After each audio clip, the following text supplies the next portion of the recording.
CEO, can ye spare thine laborers $2 more an hour? It's my corporation, not theirs, not yours. Fuck off, that money's mine, says CEO. True, but a lady tells me you don't pay her enough money to rent an apartment.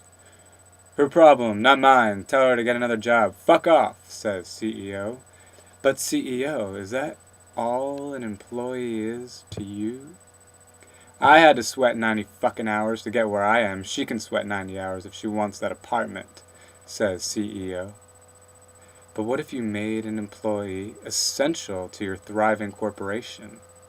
I'm essential to my corporation, motherfucker, says the CEO. You don't need the coffee, but you love it. Enjoy it. God bless luxury. Amen. That beachfront mansion dances in your eyes, smiling at you. I love you, says the beachfront mansion. Chords from Bob Dylan's Lonesome Day Blues, catchy, bound to return. All the things you lost, traveling through life. Thus far, magical things you wish you preserved, but the essence is you have preserved them. Coffee and marijuana it was in those days. Fuck marijuana. Unless you know how to use it. How to mix it in your pizza, lasagna, quinoa. Not now. Becomes such a boring topic, doesn't it? As boring as complaints. They curse the blizzards, the ice storms. Those people are so weird. Nature's spectacles never cease to amaze the wiser ones. Anyway, her wet cunt. Skimpy, tight G-string thong, tight black pants, and inside her mind, gazing. How many plants do you know the names of? What else do you know about those plants? Gaze at generic picture of generic plant. The colorful plants of San Diego County, California, and that is an understatement. To describe them as colorful, that is. Who are you, besides an entrepreneur and artist? Entrepreneurial artistry? Artistic entrepreneurship? Sex sells, so do violence and anger, so do many things. Who are you? What is this ever-evolving, projected image of you? You are prolific, though as we know you hate adjectives. Your repertoire spans beyond the average in quantity and quality. How does that sound? Searching for the ideal car, one that doesn't require gasoline. Out the window, fog, grayish-white clouds, melting snow, parking lot. Out the window, the Pacific Ocean, Oregon coast, snowing, the waves a-crashin'. In your whirlpool, outdoor whirlpool, thinking, meditating. It's your favorite place to gaze, think, meditate, etc. Out the window, downtown Los Angeles. Buildings, people. Out the window, somewhere in Arizona. Mountains, driver's licenses that don't expire for 40 years. Mild fear of psychotic kids who shoot politicians. No, not fear because you yourself are protected by God, but fear for those fucking politicians. That invigorating feeling of what you may call pure contemplation. And we won't say it again about adjectives. Adjectives happen, so pick good ones. Pick your adjectives like you pick the movie you plan to watch tonight, or during the day. Who are you talking to? You're talking to humanity, your higher self, your friends, those people you would rather not ever think as enemies. People you don't talk to, who don't talk to you either. People you say a few things to and nothing more.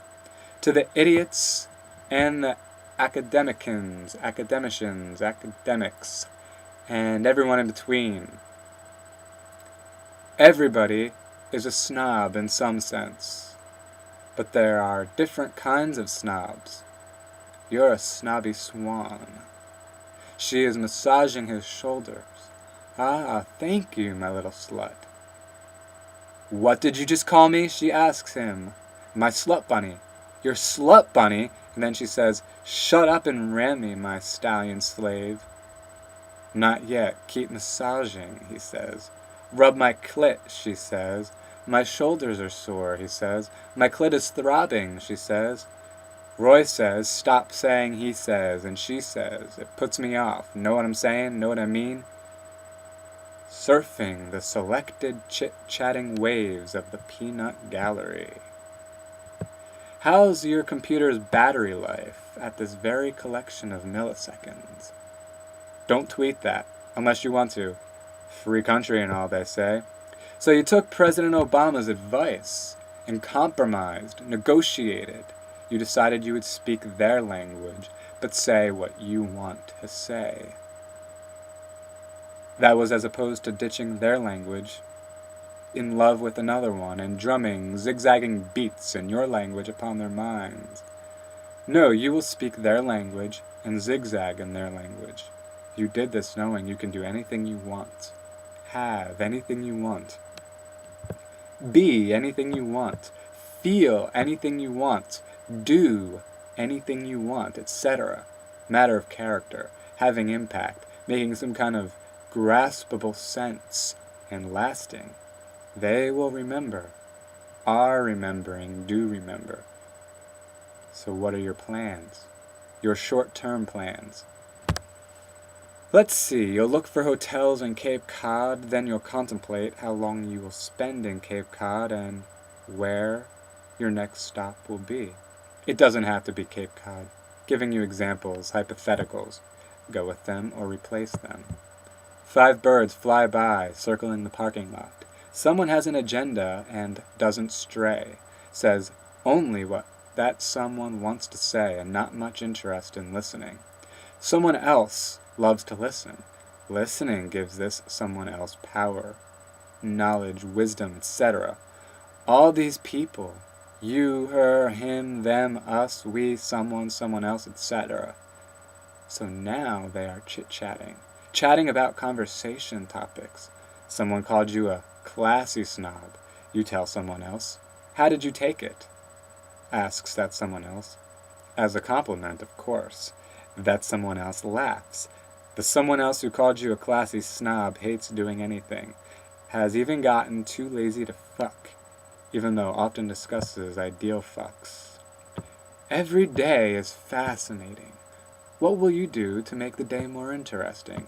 You are allowing new thoughts to form. Things in constant state of creativity, transformation, projecting that sweet motif among motifs, the ever-advancing ideal, or ever-advancing ideals. You have never felt this amazing before, so yourself, a new boldness, a new sense of self. Where was your sense of self before this? You don't have to answer that question immediately if you don't want to, but probably something like you were thinking too much about I or them or us, perhaps. You are relaxing. Enjoy relaxing. You don't yet relax enough. Long life ahead of you, no rush, no hurry, sense of the energy running through you and feeling it relax, feeling it circulate. You feel God, holy, divine motif. There is always God when you don't know what to think next, what to do next. Think of God, pray, meditate. Someone told him it was the same thing every day. No new excitement. And then he said it was a shame. And that someone said, that's life. And he said, no, it's not. Life is exciting. And someone said, no, it's not. And someone closed the subject smiling. 5 million people watched your YouTube video, but you're not thinking about it. You're thinking about what you continue to feed your mind. Thinking about all you don't know and how happy you are not to know so many things, and yet how ashamed you are not to know certain things. It is soothing to feel you don't know much, because then there is so much to learn. It is soothing to know things because you know how things work. Maybe you can hold better conversations. Much of knowledge is a spiritual thing for you. And all you know or grasp or memorize or can make things with, the more skills you have, Perhaps the more connected to life you might feel, and the more you feel you're celebrating life. Everywhere you've been, you felt at times they had all the knowledge and you had what? The observations? How they interacted? Perhaps, and perhaps the nuances blared through your perceptions. You couldn't help but notice things like status. Does status matter? Depends on what you want. Spirituality. Spiritually, what matters is the ideal life. What is the ideal life? A lifetime couldn't describe the ideal life. Oh, preciousness of life. You're a fucking alcoholic, she said. I'm not, he replied. You need alcohol just to run your business, she said. No, I don't. It's to relax, he added. He loves alcohol. He doesn't drink much, but he drinks it every night. Doesn't know how to relax without it. He would do yoga, but he claims he doesn't have the time, and would meditate, but when he meditates, he gets sleepy. She says, I want you. He says, but we can't be together. She says, why not? He says, we'll never be able to trust each other. Goddamn cynics, silly cynics. Labyrinths of life. Just imagine 10,000 years from now. If only you could live to see it. Live just to see how things change. Your faith in humanity is intense, to say it lazily. Some people think the world will end in 2012 AD. Fucking idiots. Ah, life, the world, truth, the universe, mysterious creativity of the universe, God, consciousness, having a mind, and thinking about tomorrow. Must always think about tomorrow. It's healthy. Do not completely heed Bukowski, Ginsberg, Kerouac, or most poets. They're so decadent and depressing. And if they're not decadent and depressing, and they're amazing but stupid and tragic beauty, they're pompous without anything to be pompous about. Most of them. More and more talk about well-being, will to thrive. What's wrong? No more wine, she asks. I don't care about the wine, he says. What do you care about, she asks. My business, he says. Break a barrier, as vague as that may sound.